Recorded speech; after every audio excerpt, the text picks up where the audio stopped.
Apa tujuan Tuhan menciptakan manusia? Dan jika hari kiamat tiba, apakah itu berarti tujuan Tuhan telah tercapai? Atau ada maksud lain dari hari kiamat itu? Bagaimana cara hari kiamat itu akan dieksekusi? Dan mengapa Tuhan memilih cara tersebut? Setelah hari kiamat, apa yang akan Tuhan lakukan? Apakah akan menciptakan manusia lagi, lalu menghakimi mereka sampai hari kiamat tiba alias ulang lagi dari awal? Jawabannya, hanya Tuhan yang tahu. Sampai di sini saja videonya. Loh, kok masih nonton? Saya tahu, kalian menunggu ada jawaban lainnya. Walaupun saya bukan Tuhan, tapi saya akan mencoba menjawabnya berdasarkan firman Tuhan.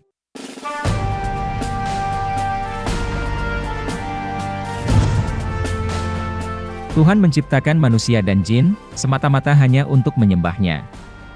Jadi apa yang kita lakukan di dunia, semuanya adalah ujian untuk masuk surga. Manusia adalah keturunan Adam dan Hawa. Mereka adalah penghuni surga. Karena bujukan iblis, Adam dan Hawa diusir ke dunia. Tuhan berpesan jika kita mengikuti jalannya, kita akan kembali ke surga. Jika tidak, kita akan kembali ke neraka. Lalu mengapa ada kiamat?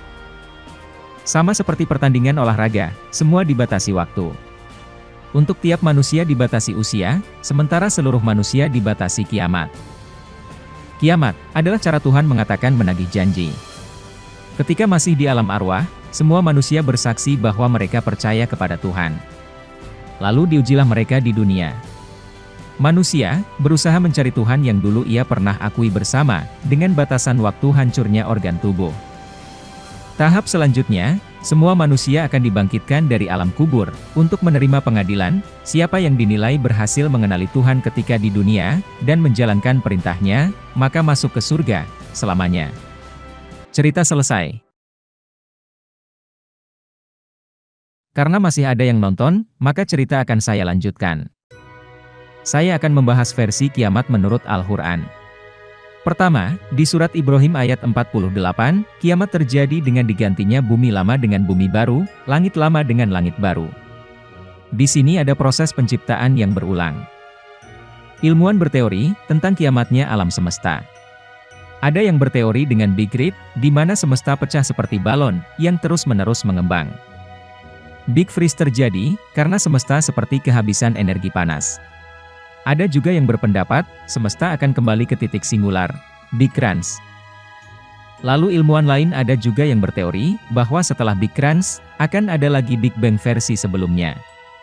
Sehingga, Big Bounce, adalah rangkaian osilasi Big Bang Big Crunch terus-menerus. Semesta mengembang sejak Big Bang, kemudian mengempis, lalu mantul dengan Big Bang yang baru. Teori yang lebih baru yang terungkap, adalah gagasan The Big Slurp. Teori ini muncul setelah partikel mirip Higgs ditemukan pada tahun 2012, yang dianggap memberikan segala sesuatu yang bermassa, dan dapat menunjukkan bahwa alam semesta berada dalam keadaan tidak stabil.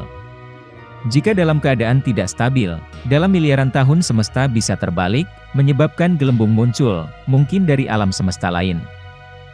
Gelembung akan mulai mengembang dengan kecepatan tinggi, memusnahkan semua yang ada di jalurnya, membuka jalan bagi alam semesta baru.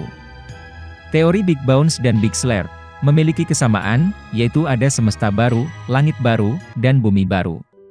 Kalau dicocok-cocokkan, dua teori ini masih nyambung dengan ayat-ayat Al-Quran. Surat Yunus ayat 34, katakanlah, apakah di antara sekutu-sekutumu ada yang dapat memulai penciptaan makhluk, kemudian mengulanginya kembali? Katakanlah, Allah lah yang memulai penciptaan makhluk, kemudian mengulanginya kembali. An-Naml ayat 64, bukankah Dia yang menciptakan dari permulaannya, kemudian mengulanginya lagi, dan yang memberikan rezeki kepadamu dari langit dan bumi? Al-Ankabut ayat 19, dan apakah mereka tidak memperhatikan, bagaimana Allah memulai penciptaan, kemudian Dia mengulanginya kembali? Sungguh, yang demikian itu mudah bagi Allah. Sementara, teori ini kita tinggal sebentar, kita lihat pendapat ulama terdahulu. Para ulama terdahulu, berbeda pendapat dalam memahami pergantian bumi dan langit ini. Ibnul Jauzi dalam kitab tafsirnya Zadul Masir, menyebutkan bahwa secara umum, ada dua pendapat. Pendapat pertama, bahwa pergantian itu hanya pergantian sifatnya, tabdil sifat, dan bukan pergantian bendanya, tabdil zat, sehingga tidak terjadi pergantian bumi baru. Artinya, bumi yang saat ini ditempati manusia, tidak hilang dan tetap ada. Namun pergantian yang terjadi, adalah penambahan dan pengurangan dataran bumi. Yang menggunduk diratakan, yang cekung dinaikkan. Semua gunung, lembah, dataran tinggi, dataran rendah, pepohonan, lautan, semuanya dijadikan datar total. Di antara dalil pendapat ini, adalah surat Al-Insyiqaq. Apabila langit terbelah, dan patuh kepada Tuhannya, dan sudah semestinya patuh, dan apabila bumi diratakan, dan memuntahkan apa yang ada di dalamnya dan menjadi kosong, dan patuh kepada Tuhannya, dan sudah semestinya patuh. Wahai manusia, sesungguhnya kamu telah bekerja keras menuju Tuhanmu, maka kamu akan menemuinya. Pendapat kedua, bahwa pergantian itu, bentuknya adalah diganti dengan bumi yang lain, tabdil dzat. Sehingga, bumi yang saat ini ditempati manusia tidak bertahan, namun diganti dengan tanah yang lain. Selanjutnya, mereka berbeda pendapat. Bumi ini akan diganti dengan apa? 1. Akan diganti dengan tanah yang lain, berwarna putih seperti perak. 2. Bumi akan dijadikan neraka. 3. Bumi saat ini akan diganti dengan bumi dari bahan perak. 4. Bumi ini akan diganti dengan roti putih. Ada juga yang mengatakan, roti ini akan dimakan kaum muslim sampai hisab mereka selesai. Kemudian, mengenai pergantian langit, Ibnul Jauzi menyebutkan di sana ada 6 pendapat. 1. Langit akan dijadikan atap berbahan emas. 2. Langit saat ini akan menjadi surga.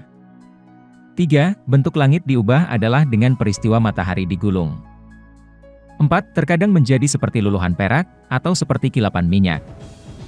5. Langit itu akan dilipat sebagaimana orang melipat kertas. 6. Langit akan terbelah, sehingga tidak lagi menjadi atap. Penafsiran-penafsiran ini, sepertinya belum memuaskan rasa penasaran kita. Saya kutipkan sedikit penuturan Buya Syakur Yasin. Setelah kiamat datang, langit bumi digulung. Orang yang jahat masuk neraka selamanya, orang yang baik masuk surga selamanya.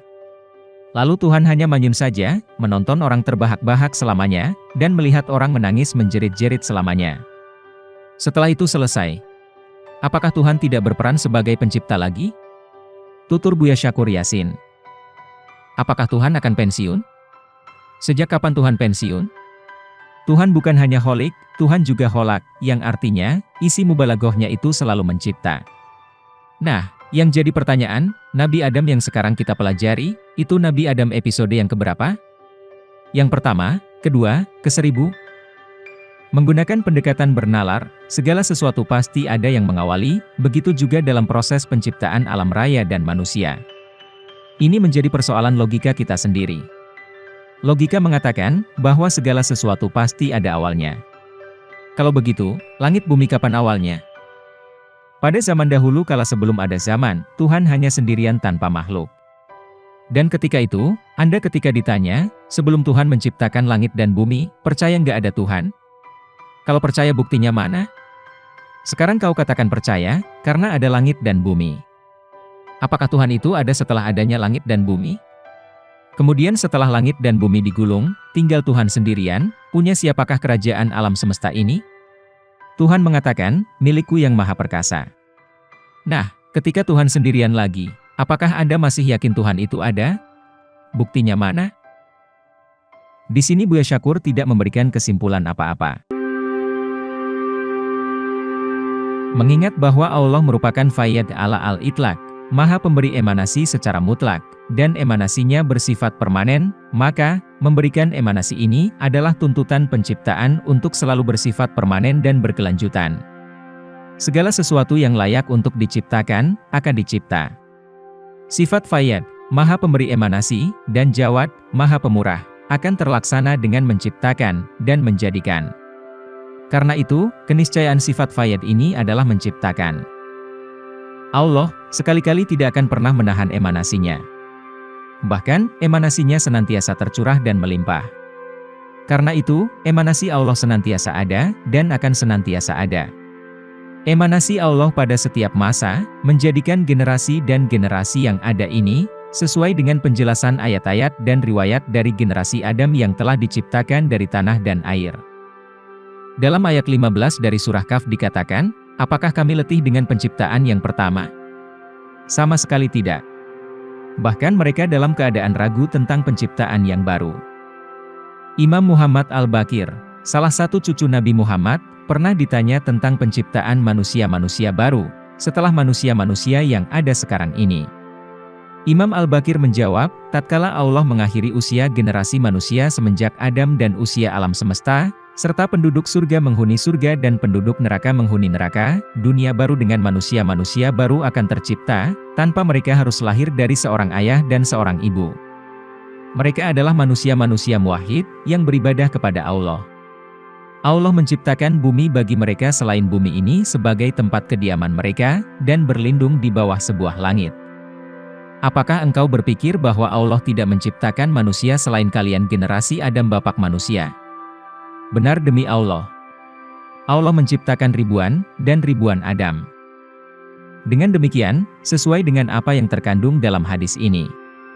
Setelah akhir dari dunia ini, penciptaan tidak akan berakhir, melainkan penciptaan manusia-manusia baru dengan bumi dan langit baru akan tetap terlaksana. Orang-orang yang berada di surga, kemungkinan bisa menontonnya seperti menonton sebuah film. Mereka menyaksikan bagaimana para manusia itu saling ribut berdebat mana agama yang benar dan mana yang salah, apakah surga ada atau tidak, apakah ada kehidupan baru ataukah Tuhan pensiun, dan sebagainya. Penduduk surga hanya tersenyum, sambil bernostalgia, kalau mereka juga pernah memikirkan hal ini, lalu menonton video ini.